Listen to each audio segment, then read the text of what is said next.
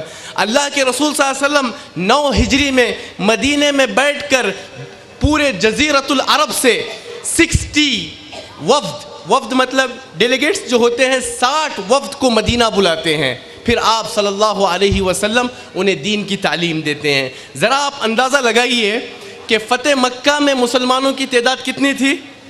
فتح مکہ میں صرف مسلمان 10,000 تھے، صرف 10,000 تھے، لیکن 2 سال کے اندر آپ نے جو کام کیا، آپ کا جو کردار تھا، 8 ہجری میں فتح مکہ میں 10,000 صحابہ، لیکن 10 ہجری میں حجۃ الوداع میں مور دین 1 لاکھ صحابہ کہاں سے آئے؟ حجۃ الوداع میں 1 لاکھ سے زائد صحابہ۔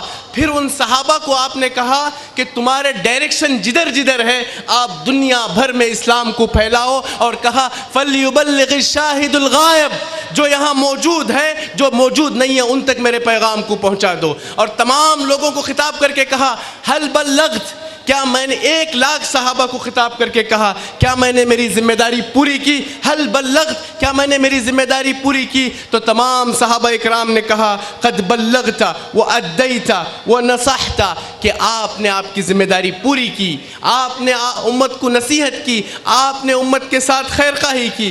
معزز سامعین، سب سے بڑا پیغام، میرے پاس جو 5 منٹ ہیں اس میں اللہ کے رسول صلی اللہ علیہ وسلم کا سب سے بڑا میسج آپ کو دینا چاہتا ہوں۔ سب سے بڑا پیغام، اللہ کے رسول صلی اللہ علیہ وسلم نے اپنے بعد دوسرے صف، تیسری صف کے لوگوں کو تیار کیا، نیو جنریشن کو تیار کیا، صحابہ اکرام کو تیار کیا، ٹیم ورک بنایا۔ آپ صلی اللہ علیہ وسلم جس طرح موسیٰ علیہ السلام کے اصحاب موسیٰ علیہ السلام کے صحابہ تھے، حواری عیسیٰ علیہ السلام کے حواری تھے، اسی طرح اللہ کے رسول صلی اللہ علیہ وسلم نے اپنے صحابہ تیار کیے، اصحاب موسیٰ۔ یہ اصحاب محمد صلی اللہ علیہ وسلم، یہ اصحاب محمد صرف ابو بکر رضی اللہ عنہ، یہ ایک پرسنالٹی کا آپ مطالعہ کریں، ابو بکر صدیق رضی اللہ عنہ کا مطالعہ کریں۔ ابو بکر صدیق رضی اللہ عنہ نے 2 سال میں 200 سال کا کام کیا ہے۔ ابو بکر صدیق رضی اللہ عنہ جب خلیفہ بنتے ہیں تو وفات رسول کا مسئلہ اس کو آپ نے سنبھالا۔ اللہ کے رسول صلی اللہ علیہ وسلم کے بعد جب خلیفہ بنتے ہیں تو جیش اسامہ کا مسئلہ، اسامہ کو بھیجا جائے یا نہ بھیجا جائے، وہ چھوٹے ہیں، غلام کے بیٹے ہیں، حالات سچویشن صحیح نہیں ہے، باہر سے حملہ ہو سکتا ہے۔ تو ابو بکر صدیق رضی اللہ عنہ نے کہا اگر مجھے معلوم ہو کہ پورے مدینے میں صرف ابو بکر ہے اور پورے مدینے کے اطراف و اکناف دشمن حملہ کرنے والے ہیں، تب بھی اسامہ کا لشکر جا کے رہے گا۔ اور ابو بکر صدیق رضی اللہ عنہ نے مانعین زکوٰۃ کو دینے سے انکار کرنے والے فتنے کو ختم کیا۔ ابو بکر صدیق رضی اللہ تعالیٰ عنہ نے مدعیان نبوت کے مسئلے کو ختم کیا۔ ارتداد 1 سال تک، وفات رسول صلی اللہ علیہ وسلم کے 1 سال تک پورے عرب میں، جزیرت العرب میں لوگ مرتد ہو رہے تھے، اس فتنے کو ختم کیا۔ روم اور فارس کو جو فتح کیا، اس کے اسٹریٹجی، اس کی پلاننگ ابو بکر صدیق رضی اللہ عنہ نے بنائی۔ جب یمامہ مسیلمہ کذاب سے جنگ ہو رہی تھی، 1200 صحابہ اکرام شہید ہوئے، جس میں 70 صحابہ قرہ تھے، حافظ قرآن تھے۔ اس موقع پر قرآن مجید کو جمع کرنے کا فیصلہ اور ڈیسیشن ابو بکر صدیق نے لیا۔ عمر رضی اللہ تعالیٰ عنہ، کیسے لوگوں کو آپ نے تیار کیا۔ عمر رضی اللہ عنہ جس گلی سے گزرتے تھے شیطان بھی راستہ بدل لیتا تھا۔ عمر جینیس صحابہ اکرام میں سے تھے۔ عمر رضی اللہ عنہ نے مصر، ایجپٹ کو فتح کیا، لیبیا کو فتح کیا، بیت المقدس کو فتح کیا، فارس کو فتح کیا، روم کو فتح کیا۔ پریزنٹ 54 کنٹریز کا اگر آپ جو ایریا دیکھیں گے اتنا ایریا عمر رضی اللہ عنہ نے فتح کیا۔ نئے شہر بنائے، کوفہ، بصرہ، فسطاط بنائے، دینار و درہم فرسٹ ٹائم مدینہ سے انہوں نے چھاپے، اور ایسا سسٹم تیار کیا کہ عمر رضی اللہ تعالیٰ عنہ مدینے کا پہرا دیتے تھے اور پورے اہل مدینہ سکون سے سوتے تھے۔ معزز سامعین، یہ ایک دو نہیں، میں 50 مثالیں دیکھ سکتا ہوں جس سے یہ پتہ چلے گا کہ اللہ کے رسول صلی اللہ علیہ وسلم نے نیو جنریشن تیار کی، ایک نئی ٹیم تیار کی۔ عثمان ابن عفان رضی اللہ عنہ، عبد الرحمن ابن عوف، یہ دو صحابہ جب بھی مسلمانوں کو اکنامک پرابلم ہو تو یہ دونوں حل کرتے تھے۔ خالد بن ولید، سعد بن ابی وقاص، ابو عبیدہ بن جراح، جب بھی فتوحات کا مسئلہ ہوتا تو یہ تین صحابہ حل کرتے تھے۔ علی رضی اللہ تعالیٰ عنہ، ابو موسیٰ اشعری، معاذ رضی اللہ عنہ یہ فیصلے کیا کرتے تھے۔ ابن عمر، ابن عباس رضی اللہ عنہ یہ سب علم حاصل کرتے تھے۔ تو ہمارے اندر آج ضرورت ہے کہ ہم ڈیوٹیز تقسیم کر لیں، ریسپانسبلٹی لیں، ہر آدمی اپنے ذمہ داری کو ادا کرے۔ اللہ کے رسول صلی اللہ علیہ وسلم نے کہا لَصَوْتُ أَبِي طَلْحَةَ فِي الْجَيْشِ كَأَلْفِ رَجُلٍ۔ اللہ کے رسول صلی اللہ علیہ وسلم کہتے ہیں کہ ابو طلحہ جب جنگ کے میدان میں چنگھاڑتے ہیں تو وہ 1000 صحابی کے برابر ہیں، 1000 لوگوں کے برابر ہیں۔ جب ایجپٹ فتح نہیں ہو رہا تھا تو عمر رضی اللہ تعالیٰ عنہ نے عمرو بن العاص کو لیٹر لکھا کہ کیوں ایجپٹ فتح نہیں ہو رہا ہے؟ کہا میں 4 لوگوں کو بھیج رہا ہوں، یہ چاروں کے 4 1000 کے برابر ہیں۔ معزز سامعین، باتیں بہت ہیں، اسپیکرز بہت ہیں، آخری بات امام مالک رحمہ اللہ کی کوٹ کر کے اپنی بات ختم کرتا ہوں۔ ان اللہ قسم الاعمال بین عبادہ کما قسم الارزاق بینہم۔ اللہ تعالیٰ نے جس طرح رزق کس کو کتنا ملے گا یہ ڈیوائیڈ کیا ہے، اسی طرح اللہ تعالیٰ نے ڈیوٹیز اور ریسپانسبلٹیز اور کام کون کیا کرے گا یہ اللہ ڈیسائیڈ کیا ہے۔ اب آگے آپ بڑھ کر امت کی ذمہ داری اور ملت کی خدمت کے لیے آگے بڑھیں۔ اسی پر میں اللہ کے شکر کے بعد اس کے اسم کے ذمہ داران اور خصوصاً ابو عبداللہ بھائی عبد الرحمن کا اور دیگر ذمہ داران کا شکر گزار ہوں کہ انہوں نے ایک ہنگامی موقع پہ مجھے موقع فراہم کیا۔ اور آپ تمام کا بھی آخر میں دعا یہ ہے کہ حقیقی معنوں میں ایجوکیشن کے میدان میں اللہ ایک انقلاب ہمارے سامنے دکھلائے تاکہ ملک و ملت کے حالات سنور جائے۔ وصلی اللہ تعالیٰ علی نبینا محمد وعلی آلہ وصحبہ وسلم۔ والسلام علیکم ورحمۃ اللہ وبرکاتہ۔